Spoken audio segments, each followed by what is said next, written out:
Oi gente, meu nome é Amanda, hoje eu vou contar o caso do envenenamento em Maragogipe.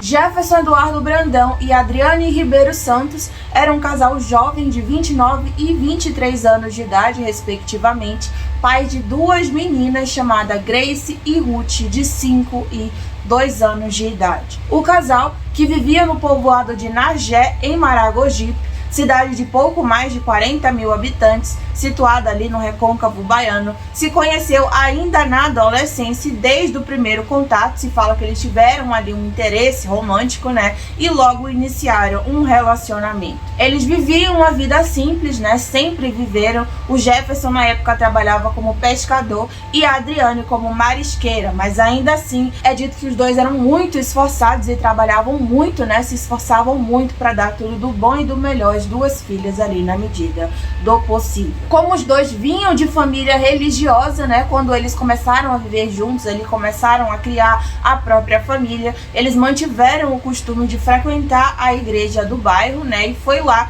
que eles conheceram a Elisângela Almeida Oliveira e o seu marido, Valci Boaventura Soares. Eu procurei em todos os lugares a idade dessas pessoas, né, desse casal, mas eu não consegui achar essa informação, simplesmente não existe na internet, mas eu acredito que ela deva ter aí entre seus 30, né, 35 a 45 anos de idade, isso pelo menos, a Elisângela. O que se sabe sobre o casal é que, apesar deles não morarem em Maragogipe, sim numa cidade vizinha ali chamada Conceição da Feira, eles passaram por algum motivo a frequentar a igreja do bairro. A Elisângela, que era conhecida ali na região por ter um comércio de doces e salgados na cidade em que vivia, né, tinha uma condição financeira ali um pouco melhor, na verdade bem melhor do que a do casal. E eu tô falando isso porque vai fazer sentido aí ao longo da história.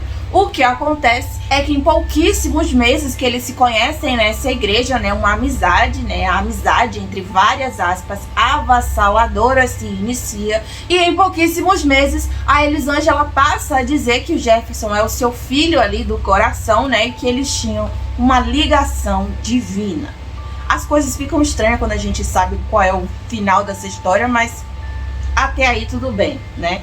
A amizade entre a Elisângela e o casal, né, mas principalmente entre a Elisângela e o Jefferson, se torna tão forte, né, que ela passou a frequentar a casa dos dois ali da família frequentemente, praticamente todos os dias. E para que vocês entendam o quão forte era essa relação, saibam que em meados de 2017 a Elisângela simplesmente custeou, né, pagou ali todo o casamento do casal, né, que até então viviam juntos, mas não eram formalmente casados. Depois desse ato, a relação obviamente ficou ainda mais estreita, né? Inclusive se fala que a Adriane passa a se incomodar com a proximidade da Elisângela com o seu marido, né? Porque além dela ficar ali em cima da família visitando o tempo todo, a mulher começa a fazer comentários insinuando que se a Adriane não cuidasse bem ali do Jefferson, ela o tomaria.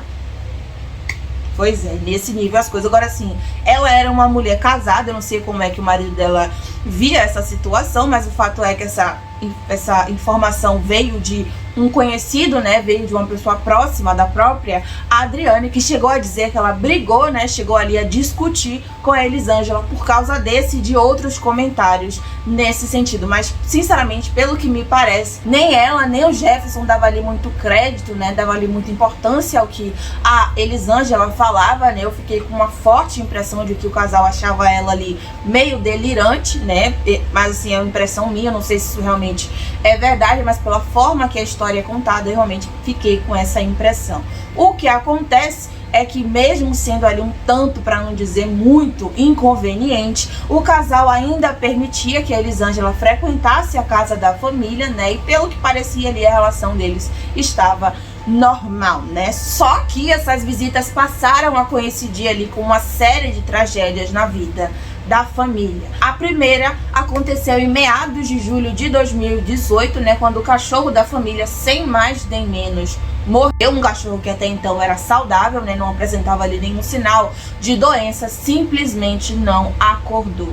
A Até aí, né, não havia nada de muito suspeito nessa situação. A família obviamente ficou triste pelo falecimento do cachorro, né, mas eles pensaram que algum vizinho tivesse ali envenenado ele, ou ele tivesse tido ali algum mal súbito durante a noite, algo nesse sentido, mas nada muito distante dessa linha de pensamento. Alguns dias depois do falecimento desse cachorro, em 30 de julho, numa segunda-feira, a filha mais velha do casal, a Grace Kelly, de 5 anos de idade, começou a passar mal enquanto estava comendo ali no sofá da sala com a tal avó, né, a Elisângela. A menina começou a ficar fraca e a salivar em excesso e imediatamente foi levada para um hospital na cidade de São Félix, né, um município ali próximo a Maragogipe, mas lá ela, que era diabética, não resistiu. A equipe médica responsável pela menina acreditava que ela havia perdido a vida ali por causa de hiperglicemia causada por medicamentos, e o falecimento dela foi dado como acidental. Exatamente uma semana depois, 7 dias, né, depois ali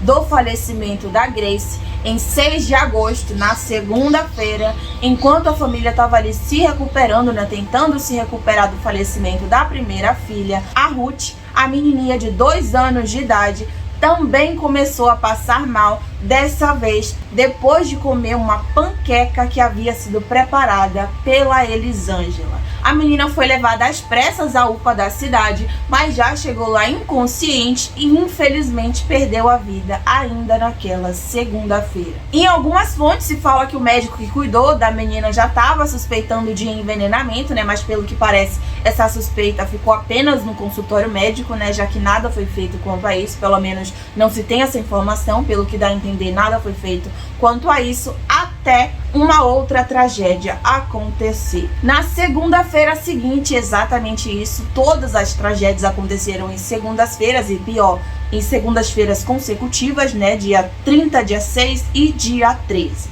Bom, no dia 13 de agosto, uma semana depois do falecimento da segunda filha, né, do falecimento da filha caçula, a Elisângela, que mais uma vez estava na casa da família, preparou um almoço para o casal. Mais tarde, a Elisângela insiste que a Adriane tome ali um chocolate quente que ela havia preparado, né? A Adriane acaba aceitando, e como vocês devem imaginar, algum tempo depois, né, enquanto ela estava ali num culto da igreja, ela também começa a passar mal. Ela foi levada imediatamente para a UPA da cidade, e lá ela foi atendida pelo mesmo médico que cuidou da sua filha caçula uma semana antes. Infelizmente, a Adriane também tem o mesmo fim que as duas filhas. Só aí, pelo que dá a entender, a polícia é finalmente acionada e passa a investigar o caso. Vocês sabem que quando isso acontece, quando esse tipo de coisa acontece, o primeiro suspeito sempre é o cônjuge, e nesse caso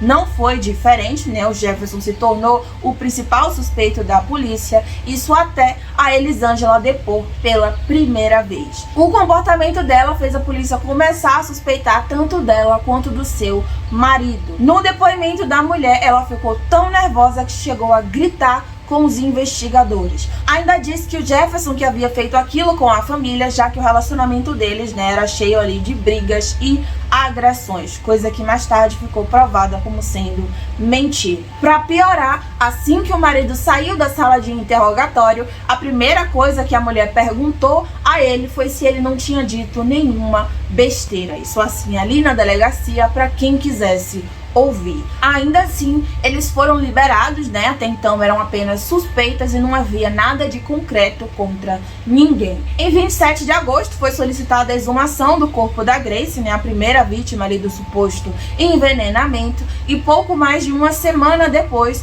o corpo da menina foi exumado e passou por uma autópsia junto com as duas outras vítimas. Em pouco tempo ficou comprovado que as 3 tiveram ali a mesma causa da morte, né? Todas haviam sido envenenadas por um inseticida de uso agrícola que havia sido posto na comida que foi dada as vítimas. Nesse momento, o Jefferson foi descartado como suspeito e as investigações se voltaram exclusivamente para Elisângela, né, e o seu marido. As coisas pioraram para os dois, né, e muito, quando a polícia descobriu que o casal estava coagindo testemunhas para que eles não confirmassem que a Elisângela esteve na casa da família quando os crimes aconteceram. Depois dessa descoberta, que aconteceu ali em meados de outubro de 2018, né, do mesmo ano em que tudo aconteceu, os dois foram presos, mas mesmo depois de detida, a Elisângela continuou insistindo que o Jefferson que havia cometido os crimes, né, segundo ela, porque a Adriane havia descoberto que ele estava atraindo. Ao saber das prisões, a população cercou a delegacia, né, ali da cidade, pedindo por justiça. Várias pessoas com cartazes e fotos das vítimas apareceram no protesto. Com medo de um possível linchamento, a delegacia foi fechada. Segundo a polícia, a Elisângela teria feito o que fez por ter se apaixonado, né, entre aspas, várias aspas, no mínimo milhões de aspas, pelo Jefferson, e ter acreditado que seria mais fácil ficar com ele se ele fosse viúvo. Agora sim, como é que essa mulher casada conseguiu convencer o marido a ficar do lado dela, né, e a se envolver no crime, só Jesus sabe. No fim das contas, a Elisângela foi indiciada por 3 homicídios triplamente qualificados por motivo torpe e ocultação de provas. Ela segue detida em prisão preventiva, né, ou seja, ela vai ficar presa ali até o seu julgamento. Julgamento esse que ainda não aconteceu, né? Pelo visto não tem nem sinal de quando vai acontecer. Já seu marido, o Valci Soares, foi preso inicialmente por suspeita de coagir testemunhas, né? Isso junto com a Elisângela, mas terminou sendo solto, né? Sem ser indiciado por falta de provas. E é isso, gente. O caso de hoje foi isso que infelizmente aconteceu com essa família. A Elisângela segue presa, né? O marido dela não tem informação se ele foi indiciado mais tarde, né, se surgiu novas provas, não se tem essas informações, pelo que parece, tudo continua da mesma forma como eu citei pra vocês, né, a Elisângela segue detida, infelizmente foi isso que aconteceu com essa família, e a gente sabe que eles não vão ter a justiça que eles mereciam ter, né, afinal foram 3 vidas perdidas e a gente sabe que a Elisângela não vai cumprir o que deveria, né.